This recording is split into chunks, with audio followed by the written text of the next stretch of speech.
Hello everybody, it's me, GhostCritic. Welcome to my channel. It is a very early Sunday morning for me, and I have another comic book review video for you. If you're regular to my comic book channel, then you will have seen the books that I picked up on Wednesday from my video, and here now are my thoughts and opinions on it. For those of you who are new to my channel, there are spoilers aplenty in this video, so spoiler rules as always. If you've not read the book, fast forward the video or go off and watch it, read it rather, and then come back and watch my thoughts and opinions on it.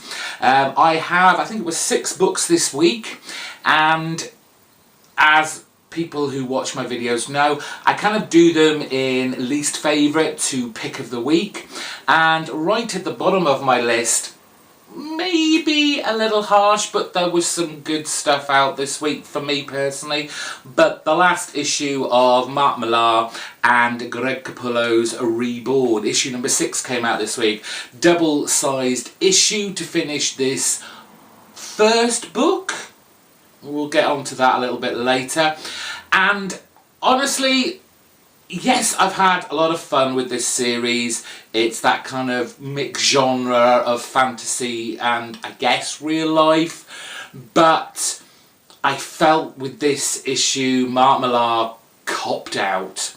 And it did raise a lot more questions than it did answers, which is potentially there for a maybe next book for Reborn. So we have, there's plenty of action in here. The battle scenes as our main character takes down the big bad finally is brilliant. You know, it's so wonderfully drawn by Greg Capullo. Very, you know, fantastical, exciting, fast-paced art and layout and paneling and all that good stuff. But the meat of the storyline left me, for want of a better phrase, a little dead. So the big twist on this, which kind of is the reason I feel like this about this book, this final issue, is that the main character, who we thought was dead and had gone to this kind of limbo area where all the good people are on one side and the bad people who've done bad things in their life are on one side, and they're in a constant war to kind of rule this land called Adistria, wasn't actually dead, but was actually in a coma. And in the throes of the big battle with our big bad, she starts coming out of her coma, and so her powers in Adistria lessen, and it looks like, you know, it's the whole battle where the hero's on the ropes, but are they going to come back and beat the big bad? And I don't know, it just, like I said, it raised more questions than answers. One, is everyone dead in Adistria, or are some of them in a coma? Or and if you die in Adistria, do you actually now go to heaven or hell? There's a moment in here where we have a kind of a fairy queen who makes like a final sacrifice to help everyone win this battle and push back all the hordes of these evil demon people. We see her getting to be reunited with her loved one, who apparently is dead as well, but they seem to go off into kind of a soft muted light, as if they're heading to heaven and not actually staying in Adistria. So that kind of left me all confused about the whole the concept of this land and why they're there and where they're there. But it's at the end when, in real life, the family of this old woman is dealing with her final death, because we do see her finally dying, and then what should have had like emotional weight to it felt not glossed over, but the juxtaposition between what was going on in Adistria, all happy celebrations, the woman's, I suppose, ex-husband going back to his Adistria family, and she being happy with it, her getting the throne and leading this kind of mythical land. The two just clashed so hard that you didn't feel the depth of the emotion for the people who were left behind, and the happiness seemed a little bit too unreal in this Adistria. I just don't know about this. I had fun with it. I enjoyed the 6 issues that came out sporadically as they did. I just don't know if it needs another run and what they're going to do with it. Is this going to be just one of those kind of, well, we've left it open-ended for maybe another series if enough people liked it, if we guess we have the money to do it. But I just don't see that happening anytime soon, if at all.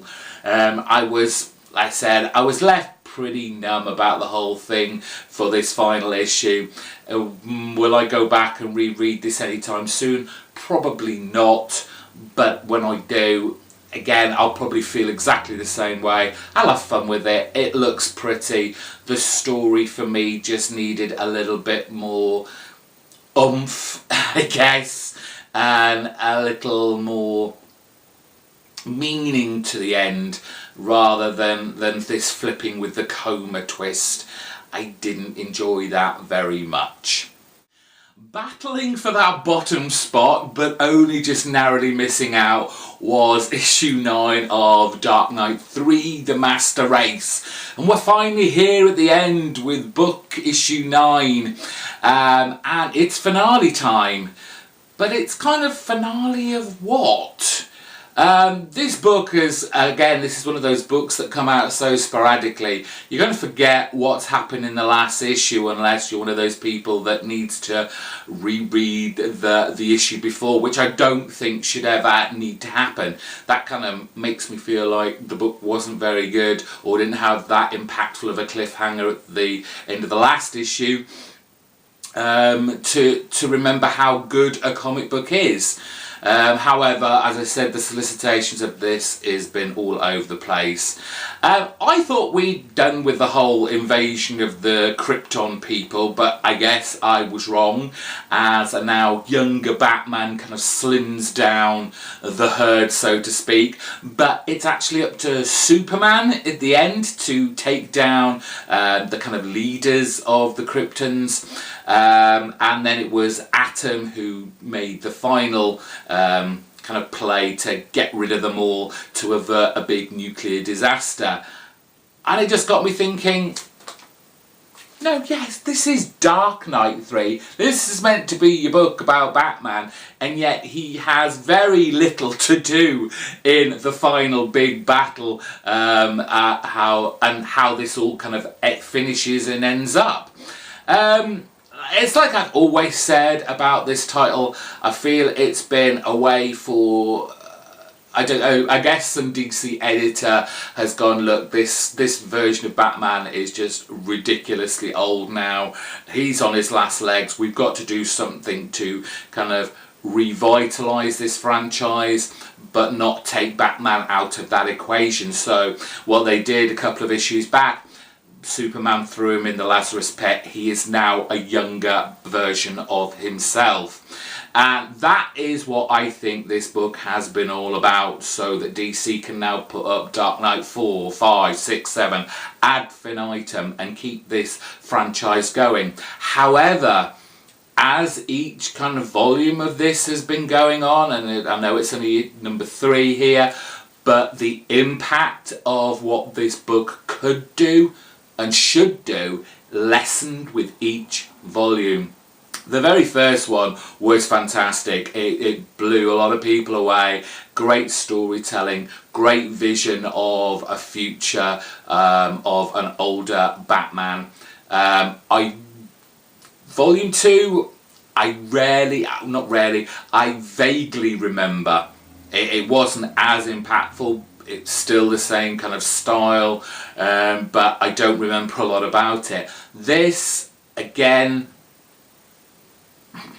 look, it looked pretty, but the story was nothing particularly new. It wasn't saying anything like the very first volume of this did, and I just don't see what the next creative team, however many years down the line, will do with this, apart from just make a Batman story that's set in the future.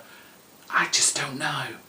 Like I said, the artwork on here from Azzarello, Kubert, Jansen, Anderson, all those good people, it looks nice, it really does. It has, there's a certain style to it that's not kind of like your regular looking superheroes, and it fits the time era it's meant to be in, but there's no story to back it up again. It's just like Reborn. I just felt a little bit down by the story. It just ends up a nice little picture book. Next up we've got Daredevil issue 21, and it's the start of a new story from Charles Soule called Supreme. This is meant to be the story where Daredevil, Matt Murdock, takes down crime in New York City for good. And I think it's a little bit too early in the storyline to know how this is all going to pan out. I'm very confused. There's lots of bits and pieces in there that kind of tell the reader a little bit, but it's being piecemeal to us, and I'm not quite sure really what the big plan is yet, and even if we're meant to. This particular issue has Daredevil bringing in some help from some of his kind of street level heroes. So we've got Luke Cage and Echo helping him take down a group of villains, but for some reason Daredevil can't get involved. He can only watch from afar and direct them and tell them what to do, and this is meant to be all to do with the big plan he has. And although there's a lot of action goes on, it's fast-paced, fast-moving, we have kind of this group of villains are more of a distraction for the big denouement of a big bomb that's going to blow up at City Hall. I just got a bit lost about what this plan is. Like I said, it might be just too early for me to realise what's going on, and especially when at the end of this issue we're in a court, we're expecting Matt Murdock to be defending someone or prosecuting somebody, and then it's Daredevil on the stand taking the oath, and he's got his cowl and his mask on, and it's said by his boss, Matt Murdock's boss at the lawyer firm, you know, and it makes sense. What he's saying is, when you've read it right to the end, as soon as Daredevil takes the stand, the first thing they're going to ask is for him to take his mask off. And we've just done the whole storyline of finding out how everyone doesn't know who Daredevil is anymore. We don't want that all revealed again and starting up all again. I'm sure Charles Soule is going to have some lovely twists in here.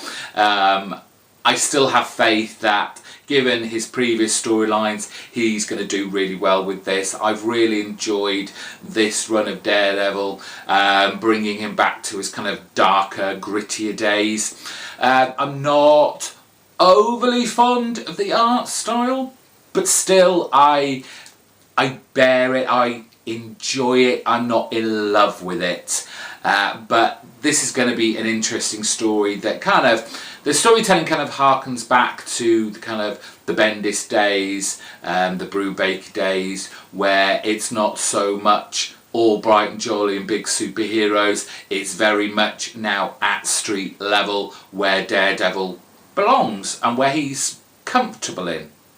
We have Paper Girls issue 15, and Brian K. Vaughan and Cliff Chang wrap up our prehistoric time travelling tale in this issue before it takes a quite lengthy hiatus back in October.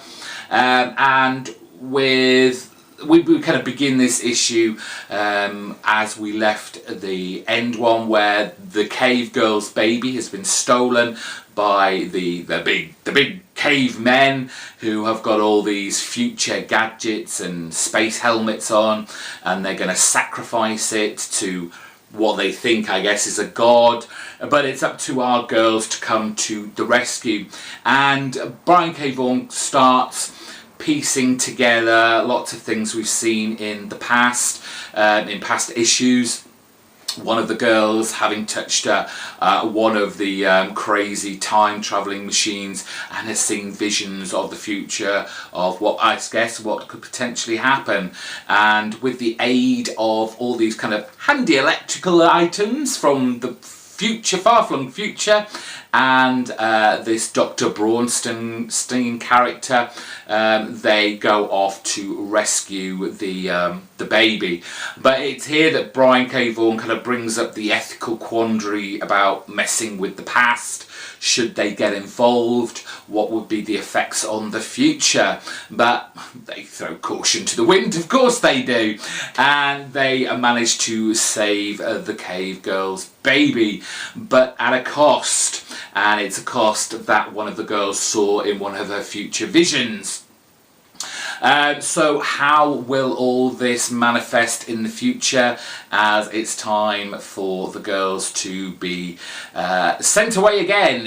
Who knows what time era they will land in, as it all gets swirly whirly, timey wimey, and they end up in the year 2000, and it looks like that Y2K bug actually happened. Was this because of what they did in the past? Well, we're going to have to wait for at least 4 months. It was a good book, good finish to this particular story arc, set in kind of prehistoric caveman times, playing around with the whole, time, what can we do in the past so it doesn't affect the future so much. The girls seem to now all be separated again. Maybe they're all in different time zones now, time eras now, who knows. From Brian K. Vaughan's imagination, we can only wait and see. But I've really enjoyed Paper Girls. It's kind of gone along at a very steady pace. It's one of those more character-driven titles rather than so much action, though action does happen in it, but you're more focused on these 4 girls and their relationships with not only where they end up and the environments they land in, but their growing bond with each other, and just the kind of coming of age type of storyline. But instead of a bunch of guys like Stand By Me, it's a bunch of girls, and it's great. Go pick out Paper Girls if you've not already. Okay, so talking about timey-wimey, going back in time, time travel, all that good stuff. It's issue 20 of Doctor Strange, and it's like, hold up a minute, we had issue 21 last week. Yes, indeed we did. And this is Marvel, as usual, not planning ahead, wanting to get issue 21 out, which was a tie-in to their big Secret Empire event that's going on at the moment. But here we finally have it, our Jason Aaron and Bocello's farewell goodbye issue, and we take an unexpected trip to a faraway land, and Zelma, a character that Jason Aaron has implanted into the Doctor Strange universe, takes centre stage. So it kicks off in this kind of magical auction house. For those of you who know and have been reading Doctor Strange, the magic content of our Marvel 616 Earth is in short supply due to the devastation that the Empirical laid upon the land. And so people are obviously cashing in. The magic that is left is getting auctioned off, and all these very strange, kind of demonic, very bad looking characters are bidding for magical properties. So Doctor Strange, in the kind of unusual guise, I guess, of a dog of all things, comes to the auction house not to bid on the items, not to pay for them. Oh no, that would be an ethical way to play the game. No, he's going to steal it. There is this wand, it's got immense powers and shouldn't be in the hands of all these kind of villainous type characters, and he steals it and flies away on a souped up bike ridden by Zelma, and a big daring escape plan is made. But not before Doctor Strange is skewered by a magical arrow from the Magma Men, who have been sent by Morgan Le Fay, and that should give a hint about that faraway land that is fast approaching. Yes, we are off to Weird World, and that was just something out of the blue and something that really excited me and was like, yes, Weird World back again. Such a great place with lots of potential of fun and the kind of fantastical element of the Marvel Universe that I love, fantasy just in general. But here it is that Zelma has to now take the leading role because Doctor Strange is now poisoned, he's kind of out for the count, and so she not only has to try and find a way of reviving Doctor Strange, but surviving in Weird World. And for those of us who have read past issues of Weird World, the short kind of mini maxi series that came out, it's a very dangerous world to live in, and she starts dabbling in a little bit of magic. She's got hold of the spell book that she's been writing all the spells that she knows and that Doctor Strange has been telling her that he remembers, to kind of build his library of magic back up again. And in an act of desperation, as the Magma Men find out where they're hiding out in Weird World, she casts a spell that draws out the poison from Doctor Strange but puts it in her body instead. But obviously Doctor Strange, being the powerful sorcerer supreme that he is, as a way to get them back to Earth and escape the Magma Men. But this leaves Zelma in a very precarious position. There appears to be no there's no medicine, no earthbound medicine that is going to help her live and not die. So Doctor Strange gives her this kind of, well, it's basically a slug.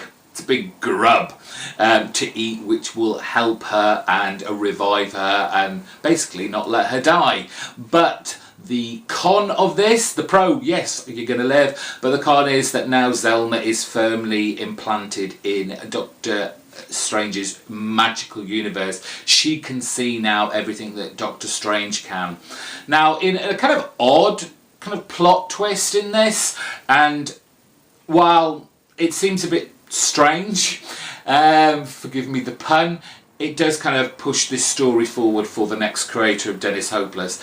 Wong, his kind of lifelong friend and manservant, I guess you'd call him, decides this is the last straw kind of thing, and decides to leave the kind of sanctum of Doctor Strange and head out on his own to basically live his own life, which I just thought was a bit odd, and I just wondered what his motivations were for this. Yes, he's been kind of Doctor Strange's manservant for so very long and has never really had a life of his own. But it just kind of smacked of a little bit of jealousy, to be fair. Although he says this is wrong and you shouldn't be doing this to Zelma and you should just let her die, kind of. I just feel like Wong's thinking, well, why has he never done this for me? Why am I not allowed to see all this magical craziness as Zelma is going to see it? I've been with you for, like, you know, comic book decades, and Zelma's basically been with you for 5 minutes. But despite that kind of odd kind of storyline, and plus, you know, Doctor Strange has just saved his life after he was possessed from misery, all that kind of globulous, all the kind of bad magic stuff that gets put down in the well that escaped. You know, he saved his life from that. It just feels very odd that he would leave now after, seems very unappreciative and grateful. But again, like I said, it kind of pushes the story forward for our next creative team of Dennis Hopeless to have Doctor Strange not having his old faithful companion who's always been there for him, but plus have a new apprentice in the guise of Zelma to deal with. So that makes me not more interested, but more excited about what's to come, and hopefully Dennis Hopeless will push that kind of element of the relationship that Doctor Strange will now have to have with Zelma forward, and I'm really looking forward to his run. But I am equally sad to see Jason Aaron and Bocello leave this title, because it's been a great run. Chris Bocello is one of my favourite comic book artists, and I just hope it will be as good as it has been. Bye-bye Jason, bye-bye Chris. It was great while it lasted. Okay, so we're on to my pick of the week, and those of you who have watched my Wednesday video may have a sneaky suspicion what is there at number one, and to be honest, it took me by surprise. Not that this has ever been a bad book, it's always been a solid good read, but it was almost never pick of the week. It's been solid throughout its run. I've always enjoyed reading it, but for some reason I just never picked it. But this week it made it. It is Stray Bullets, issue number 24 of the Sunshine and Roses run. Hallelujah. And it's a strange one, this book, and the way David Lapham tells stories. It's much like he has this jigsaw puzzle, and he's kind of thrown all the pieces on the table, and each piece is a storyline. And he mixes all these pieces up, and yet he still manages to tell a cohesive storyline by putting the pieces in a kind of odd order. You know, I don't know how people do jigsaw puzzles, but when I used to do them, I always used to do the very outside first and then fill in the middle. David Lapham doesn't do this with his jigsaw puzzle of a book. He just puts it all over the place. But it's still a great read, and it, for some strange reason, it makes sense. And everything he puts down on that table and on the pages just work. Now in this issue, we've got Orson and Beth having some kind of alone time from each other, which hasn't happened for a long time. They've been firmly together through catastrophe, getting through every hijinks that David Lapham throws at them. And you do expect, when you read this story, that the action and the storyline is going to come from Beth, because she's kind of like the main character. But it's actually Orson who, whenever he's on the page, seems to get into all sorts of trouble, is the focus of the storyline. So Beth goes to a bar at one side of the street, and Orson finds himself in a, well, they call it a burlesque house, but basically it's a brothel. And he's already very, very nervous. He's obviously got the gang, all kind of like the bad guys. I mean, they're not perfect, they're not angels, but the bad guys are looking for them, and Orson is seeing them everywhere as they're hiding out in New Orleans. But going to this kind of burlesque house, he just basically gets drunk and starts talking to one of the call girls, we'll say, and through his kind of drunken stupor, you really start feeling for Orson and the position he has. He's put it in there himself. He's become part of Beth's world by choice. He could leave at any time, but for some reason he loves Beth. But is that love reciprocated? By the end of the issue, we see how close Beth actually is to Orson and how she feels about him.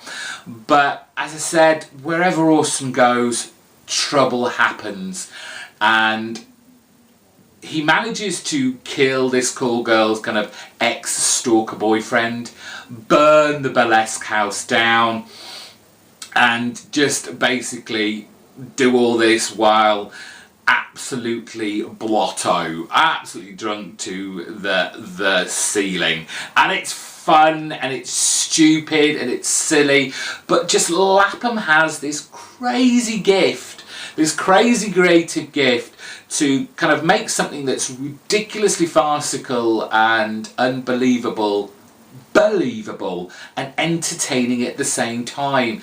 And everything just slots together so well. All the bits and pieces of his jigsaw puzzle fit, and although I hope this title goes on and on and on, once that jigsaw puzzle has been finished, it's just going to be the most amazing storyline for someone who hasn't yet read this to pick up in a big omnibus edition or in trades and just have the ride of their life. I love this book, and may it continue on and on and on and on. And they're my books for this week. Thank you so much for watching on this very early Sunday morning for me. Whoever knows what time it will be once you watch this. But thank you again for watching. Hit the subscribe button if you haven't already subscribed to my channel so you don't miss out on any more of my videos. Give this video a big thumbs up. And in the comment section down below, let me know what you thought of my opinions on the books that I read this week, and maybe some recommendations for me for what to read in the future, because books are ending. My pull list is slowly decreasing, and decreasing more than I'd like it to at the moment. So until next time, bye bye.